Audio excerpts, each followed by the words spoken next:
Okay, so we are behind the scenes of Today with Pastor Jay, and we're gonna go right in for time. So as soon as Mark get that music going, we ready to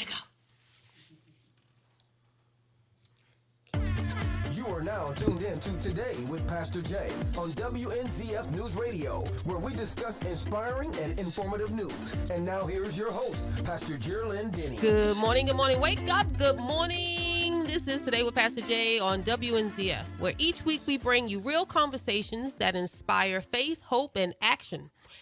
Today, we're diving into a powerful topic, recovery, healing, and second chances. My guest is Michael Feldbauer, the Executive Director of Flagler County Drug Court Foundation and a host of the podcast Road to Recovery.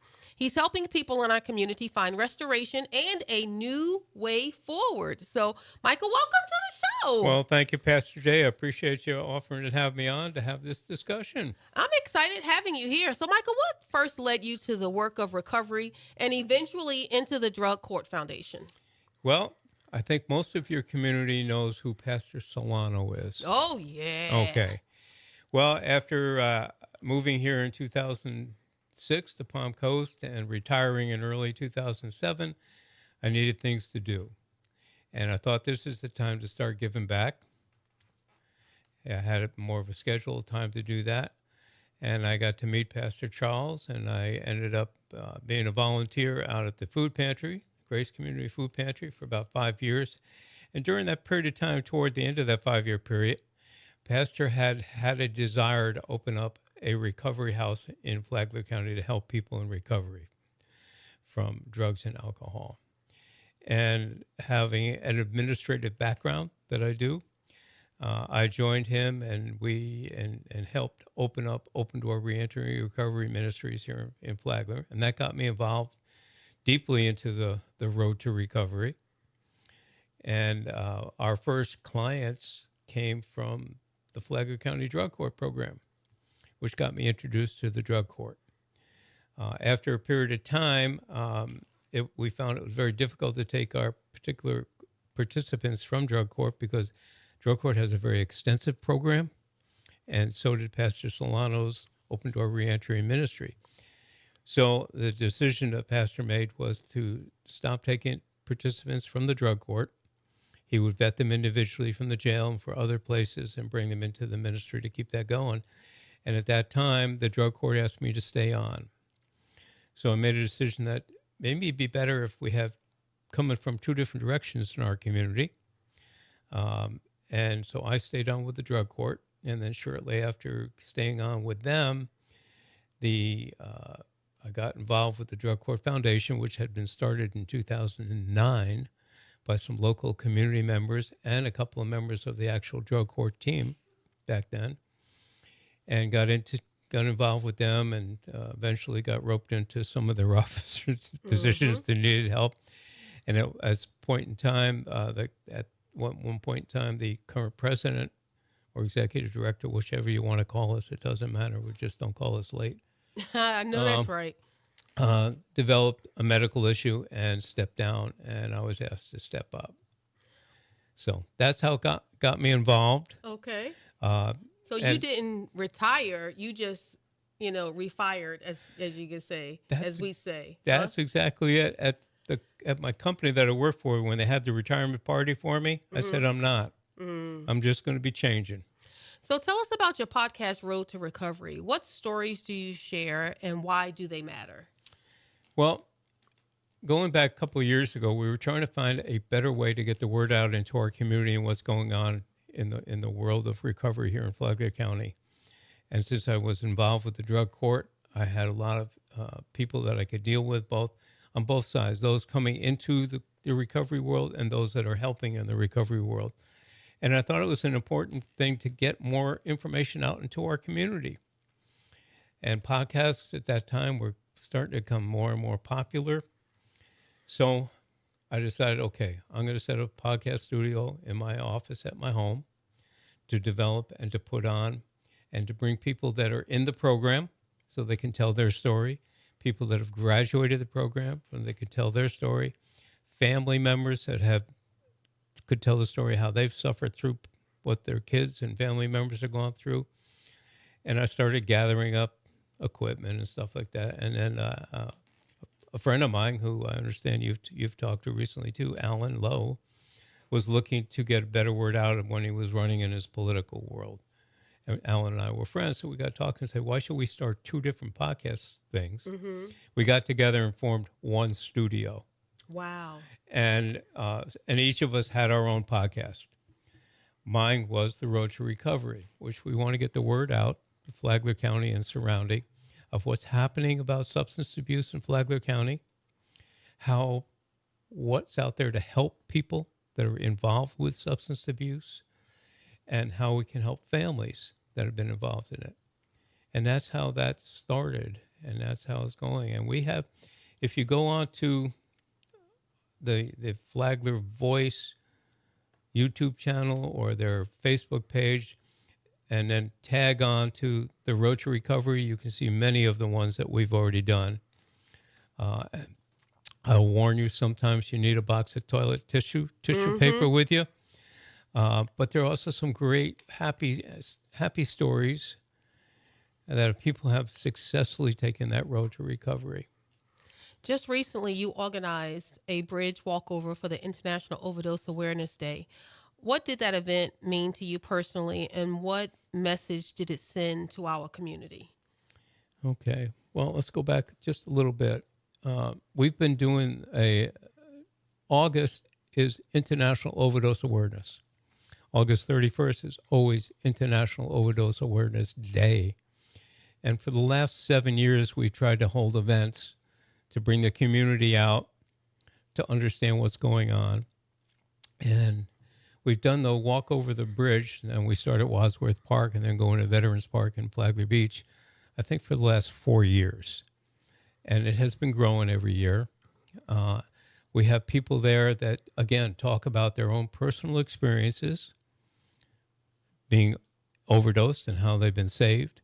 We have family members that have lost children and relatives to overdose, so people can get a better understanding of what's happening in that world. This year, we were looking forward, things were really building. We was looking forward to, it was going to be the biggest one we ever had. And then, of course, our weather. Right. The threat of bad weather it was still a good turnout, but it did change some of the things we do. But it's a time that people can share their stories, and sometimes just for them, it's a good way of getting it out and dealing with it. It's a time where if you're unaware of what's happening, it's a good time to get together and find out. I always tell people, you can be part of the solution or part of the problem. There's no in between. And how do you become part of the solution? It's getting to understand what's going on. Right. Why is faith such an important part of recovery? Say again? Why is faith such an important part of recovery? Well, for me, it's the key. And whether you're looking at it as I look at it from my religious beliefs, or you look at it just from somebody it's hope. Okay? If you can't get to people to realize there's always hope. And hope and faith can't be separated. So that's why faith is so important part, to give them hope. You can do it. One of the things that we've gotten more involved with over the last several years, since basically the end of 2019 and 2020, is that the Flagler County Drug Court Foundation was the first nonprofit in Flagler County to get a grant to give Narcan away, which is a lifesaver when it comes to opiate overdoses. That got us involved with more education into our community, not just to dealing with people that are having the experience, but to letting everybody know a little bit more. Part of our goals is to reduce the stigma that people have when they're in substance abuse. That is one of the things that holds them there. And doing that is we need to educate our community. Why does somebody get involved? You know, even in my old day, before I got really more involved and have learned a lot since I've been doing this, you know, you hear it, well, it was just a bad choice they made. But what caused the bad choice? Well, in 90+% of the bad choices were made because of trauma in that person's life that was not dealt with. And they get involved with substances that make them think they feel better about it. It covers the pain. And based on your individual bodies, some people, the first time you do it, hooks you. And some it just takes more. But we have to understand what causes. I mean, the government considers substance abuse as a disease, okay? Because the medical department has figured that out. All right. Well, this segment is brought to you by Church on the Rock, Judah One Aviation, and Great Eagle Strategies, partners who believe in faith, purpose, and community. You're listening to Today with Pastor Jay. Stay tuned. More with Michael Feldbauer and the Road to Recovery right after this.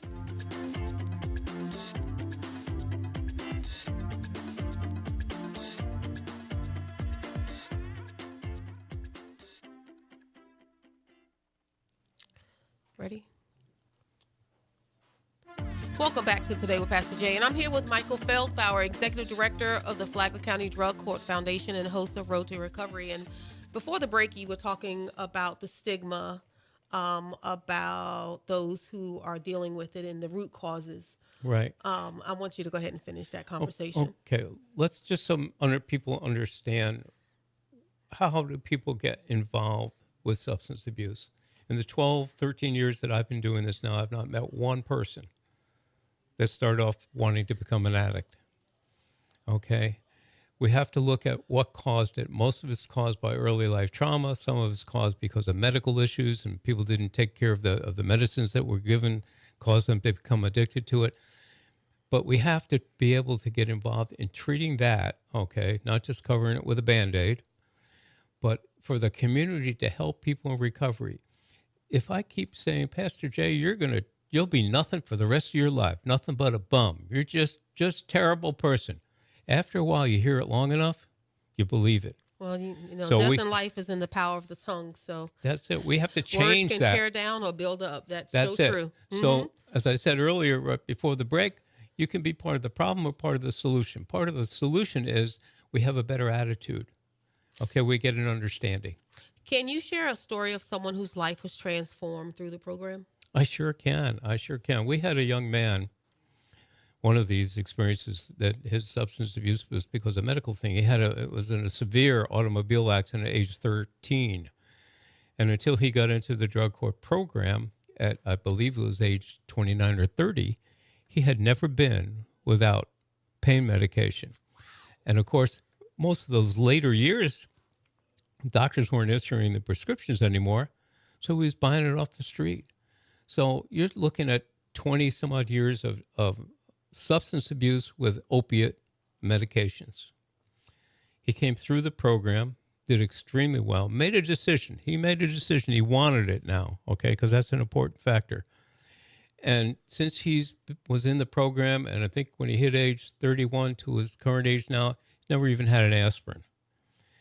He still has pain from this accident. He jokes a little bit.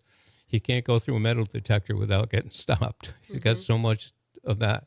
But that's just one thing. And then we have people that had early life trauma that had come through the program and they just thought terrible things about themselves. Okay? And they had to get to the point where somebody could help them and guide them, but if they want it, okay, I will emphasize that. You got to want it in order to accept the help. To go through this and find out, you are worthwhile. You are worthwhile. What you've been through doesn't make you a bum, a louse, a terrible person. You've been subject to this addiction. That addiction, when it comes to drugs and alcohol, can cause you to do things that are illegal. I tell my people, my addiction was cigarettes. At one point in time, I was up to 2 packs a day. And nicotine is more difficult to give up than almost any other drug there is out there. And they say it's more addictive than heroin. Yep. I quit 6 times and relapsed 6 times. And then finally I came up with a reason on the 7th time, and thank God it's been like 43 years since I've had my last one. But I understand it. The difference between me as a cigarette smoker and somebody that's involved with drugs is I wasn't going to get arrested for it. I wasn't going to, people weren't going to look down on me. They might get disgusted because you're smoking, but it's different. Right. It's different. What are some of the biggest challenges people face on the road to recovery? Well, again, I think the number one thing is stigma. And then once in our program, because people have, in order to get into the drug court, you have to have been 18 or older with a felony arrest, nonviolent, non-sexual, but it's going to be drug related in somehow. Well, you said they have to have a felony arrest. So how many programs are there without the felony arrest? Not enough. That's the sad part. That is. Can I? Some people call me the county antagonist. That's okay. Okay. I've been called worse. Because it's okay. Because You're in good company. my definition of an antagonist is somebody sees there's something wrong, no one is doing anything about it, and you can or think you can, so you do it. Mm-hmm. And part of that is getting people to understand. So the county, and I'm not talking about just government. It can't be government only. It's got to be government and community working together, recognizing that sometime in the last 7 or 8 years, Flagler County has been between the 2nd and 10th highest overdose county in the state of Florida. Wow. Based on population. And one of those years, we were the highest overdose death counties. Now, we've had some improvements. We go up and down. The road is a rocky one. So people have to understand it. So I'm out there being whatever. I say I'd rather see people being helped than our median divides the grass cutters cutting and making it greener out there. We have a beautiful community. We need to get together and help our people. That's why we were the highest overdose, we're the highest overdose suicide county for the longest time too. We have to get involved, and it takes both private, business, and community government together. Not one of those organizations can do it on their own. And then we have to go deeper. A lot of the treatment providers, not necessarily here, but that I've visited with all over the state, they get involved as if it was just a little cut and they put a Band-Aid on it. They don't get involved with the infection. And that's what we have to do. How can family and friends best support loved ones going through addiction and recovery? That's really tough for them because too often the families become enablers. Okay, and that is a big issue, and there has to be more training for the families to understand when to say no. Okay, that's a good point. When you see your loved one going through this, it's tough. It tears your heart up. But just there's time and place for what you can say okay and not okay too. All right. Well, this portion of Today with Pastor Jay is brought to you by Judah One Aviation, Church on the Rock, Great Eagle Strategies, supporting leaders who believe in second chances. Don't go away. We'll be right back with more on the road to recovery.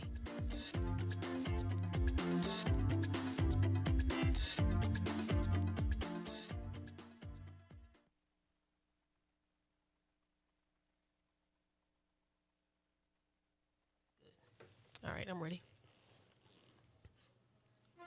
Welcome back to Today with Pastor Jay, and I'm continuing my conversation with Michael Feldbauer, helping lead the way in recovery through the Flagler County Drug Court Foundation.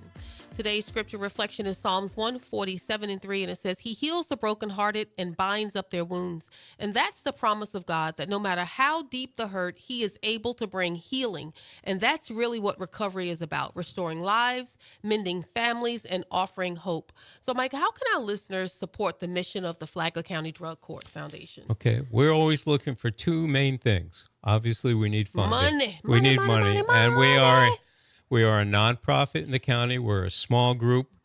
Okay, we're a 100% volunteer organization. So that's one way. So if you want to support us, you can go to our website, which is fcdcfoundation.org, and go to donate. Or you can give me a call if you want more information at 401-864-6997.